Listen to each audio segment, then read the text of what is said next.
અલંગ દરિયામાં ડામર જેવું કેમિકલ કોઈ શિપ બ્રેકર દ્વારા શિપમાં આવેલ વેસ્ટેજ છોડવામાં આવ્યું હતું. અલંગના દરિયામાં પાણીમાં કાળું કેમિકલ છોડતા આજુબાજુના 7-8 ગામોના કિનારે કેમિકલ પાણી તરીને આવ્યું હતું. દરિયાના પાણીમાં ડામર જેવું વેસ્ટ કેમિકલ ભળી આવતા અનેક માછલીઓ અને પક્ષીઓના નીપજ્યા મોત. ભાવનગરનું પર્યાવરણ વિભાગ અને ગુજરાત મેરીટાઈમ બોર્ડ સૌ નિષ્ક્રિય અને તેની કામગીરી પર પ્રશ્નાર્થ ઉભો થવા પામેલ છે. અનેકવાર ભંગાર માટે આવતી સીપોમાંથી આ જ રીતે વેસ્ટેજ દરિયાના પાણીમાં છોડાય છે, છતાં જીબીસીબી દ્વારા કોઈ પગલાં લેવાયા નથી તેવા પણ પ્રશ્ન થઈ રહ્યા છે. દરિયાના પાણીમાં કેમિકલ ભળી આવતા અલંગ નજીકના આજુબાજુના ગામના લોકોને માછીમારી કરવામાં તકલીફ પડી રહી છે. અનેક ગામોના કાંઠે કેમિકલ અને મૃત માછલીઓ અને પક્ષીઓ જણાઈને આવ્યા સામે જીવદયા પ્રેમીઓમાં ભારે રોષ જોવા મળ્યો. અશ્વિન ગોયલ, જી ન્યૂઝ, ભાવનગર.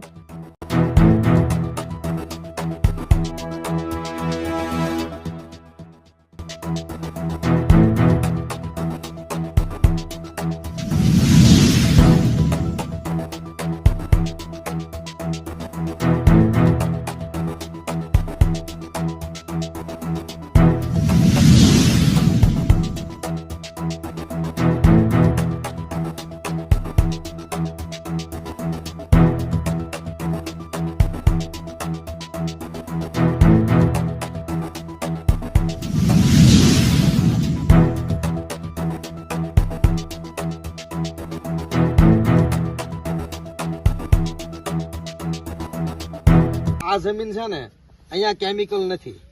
જો આ હું હાથ મારું છું ને, અહીંયા કેમિકલ નથી. આ કેટલી પોચી અને કેટલી વ્યવસ્થિત જગ્યા છે. અને અહીંયા આજે રાત્રે કેમિકલ આવ્યું હતું એ અહીંયા એટલામાં પથરાણેલું છે. હવે આ જગ્યા જુઓ, આ મારી આંગળી જુઓ, અહીંયા અહીં ખુદતે કઠણ જમીન બની જાય. આ એટલી હદ સુધી આ દરિયાઈ વિસ્તારને નુકસાન કરે છે, અહીંના લોકોને નુકસાન કરે છે, જીવ સૃષ્ટિને કે દરિયાઈ જીવાતોને નુકસાન કરે છે. પથ્થરો એનો પથ્થરો બની જાય, આવા પથ્થરો બને આ કેમિકલના.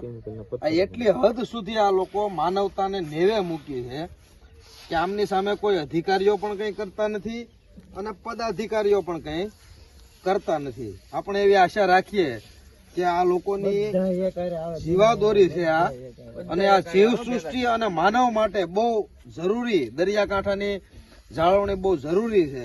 તો આપણે એવી આશા રાખીએ કે આમની સામે જે જવાબદાર વ્યક્તિઓ છે, જે જવાબદાર કરતાંય બે જવાબદાર વધારે છે, એવા વ્યક્તિઓની સામે કાયદેસરની કાર્યવાહી થાય એવી આશા રાખીએ આપણે.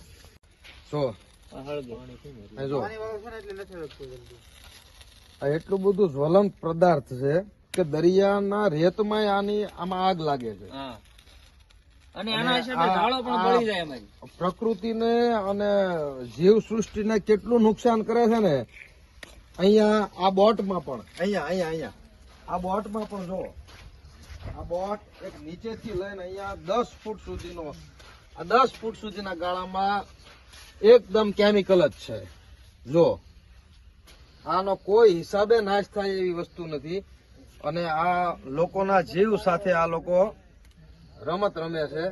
આ ઉદ્યોગપતિઓને કોઈ હિસાબે છોડવા નહીં જોઈએ. અધિકારીશ્રીઓ અને સરકારશ્રીને વિનંતી છે કે આમની સામે યોગ્ય કાર્યવાહી કરવામાં આવે. આ બધા જ લોકો આટલી મોટી સંખ્યામાં આટલી મધરાતે પણ અહીંયા હાજર છે. પણ માનવના વધ સાથે સરખાવી શકાય એવી પરિસ્થિતિ નિર્માણ કરી છે. આમ જુઓ, આ માછીમાર ભાઈઓ પોતાના જીવના જોખમે દરિયો ખેડે છે. બતાવો પહેલા તમારો હાથ.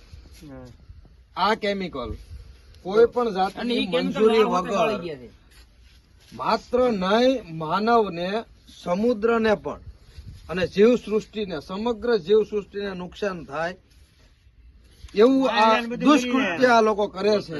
છતાં પણ મામલતદાર સાહેબ, કલેક્ટર સાહેબ, પ્રાંત અધિકારી સાહેબ કે તળાજાના કોઈ પણ તંત્રને આની કોઈ પરવા નથી. તો શું આ લોકો માણસો નથી? પોતાના જીવના જોખમે પોતાના ઘરનું, પોતાના બૈરી છોકરાઓનું પેટ ભરવા માટે રાત દિવસ મહેનત કરતા લોકો અને ઉપરાંત સમગ્ર જીવ સૃષ્ટિનો આ પરિસ્થિતિ તમે જોઈ શકો છો કે આ કેમિકલ યુક્ત પદાર્થો આ લોકો લોકોના પેટમાં પધરાવવાના છે, છતાં પણ કોઈ તંત્રએ આમની સામે એક પણ પોઈન્ટની કાર્યવાહી કરી નથી. શું કામ? આ કોના ઇશારે આ બધું થઈ રહ્યું છે? આ રોકાવું જોઈએ, આ લોકોને ન્યાય મળવો જોઈએ અને જે ગુનેગાર છે એમને સજા થવી જોઈએ.